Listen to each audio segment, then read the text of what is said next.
Alright, hey everyone, back at it with the detailed image. Out my Z06, practicing some video shots, some cool angles, different things that I'm going to be able to bring to the channel. So I'm out just testing again in the Z06, 2024 Z06, and I'm going to just cruise around a little bit, talk a little bit about it, and kind of see what you guys think.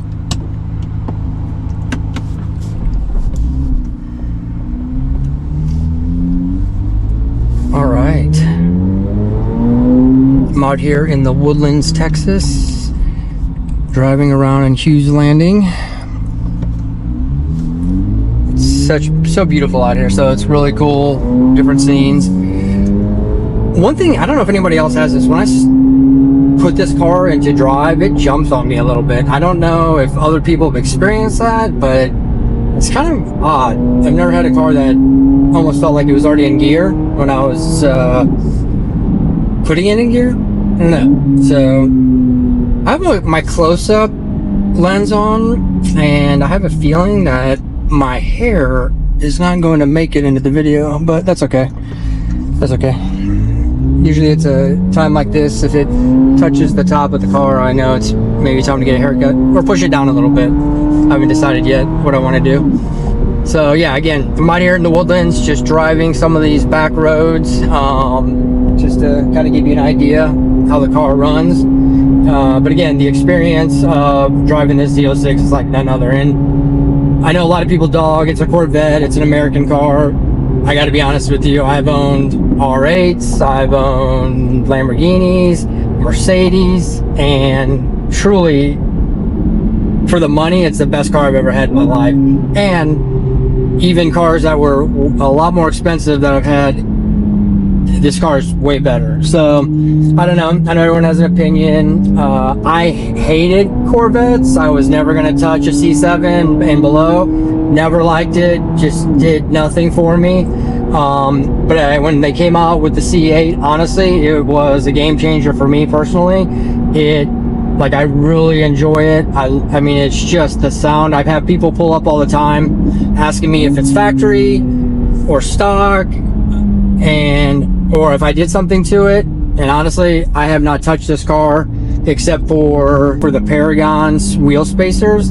That's the only thing I've done to this car. My other cars in the past, my R8, my AMG GT, cars like that, I always had to put exhaust on them and do something to them because they just did not sound strong at all. So with this car, I've absolutely done nothing to it. I don't know if I'm going to do anything to it because it doesn't really need anything right now. The problem is too, like on my black hardtop convertible, I lowered that car with the Paragon Z06 lowering springs, so that the stance on that is beautiful, but it has a front lift kit, so I can do that. This has no front lift, so I can't lower it or I'm going to be scraping everywhere, which, as you guys know, is so exhausting. So exhausting every time you scrape a car, because you're just like, no, please, I hope no one can see the scrape on the bottom.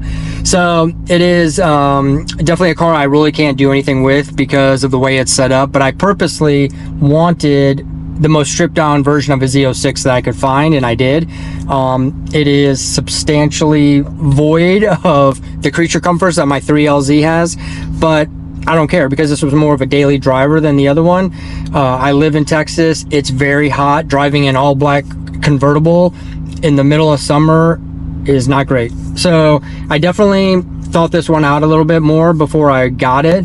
And again, as stripped down as possible because I did want it as a daily driver. The one cool thing that this car does have as a coupe, it has a glass roof, which is awesome. Again, it provides so much visibility, lightens up the car. You can take it off. I love it. I like having it on without the hassle of taking it off. So again, very stripped down version of this car. It's still exactly the same car as my 3LZ, but I don't get, again, the full leather. I don't get the, you know, the forward camera. So there are some things I'm missing, but I haven't missed it yet. And that's what I love about this car. There's nothing about this car versus my other one that I'm like, oh, I wish I had that, except the convertible. And that's the huge part. Again, I would like to do maybe some things to this, but for those of you who've never driven this car, don't know much about it, from the factory, it's unbelievable. So again, something to think about if you're in the market for one of these. I bought my convertible in November of last year, and I was just hitting the downturn of the market in terms of the markups on those cars, so I didn't get hit too hard. But this one I got, I mean, you can get them now MSRP or even a little under, which is amazing considering most of these cars were going for 35, 40, 50, 60,000 over when they first came out. Again, I know if you're a car lover, sometimes you just have to do what you have to do to get it. Again, I wish I would have been a little bit more patient, but with that said, I traded in a C8 70th anniversary on this, just a normal Stingray, and so I got a lot more for that car on the trade-in, so it kind of balanced out, because that car went really depreciated in value like quickly. That C8 market, the Stingray market, just really took a dip. So again, I got out of it and got into this right at the, my black car right at the right time. But this car I bought perfect, so I'm happy with it. But again, love the car. You know, I can't say enough good things about it. There are some annoying things, and I'll shoot some videos on that and get into that a little bit more. But there are definitely some really annoying things about the Z06s and the Chevy Corvette just in general, which kind of makes you scratch your head sometimes. I'm really paying this much money and they didn't do that or didn't do this.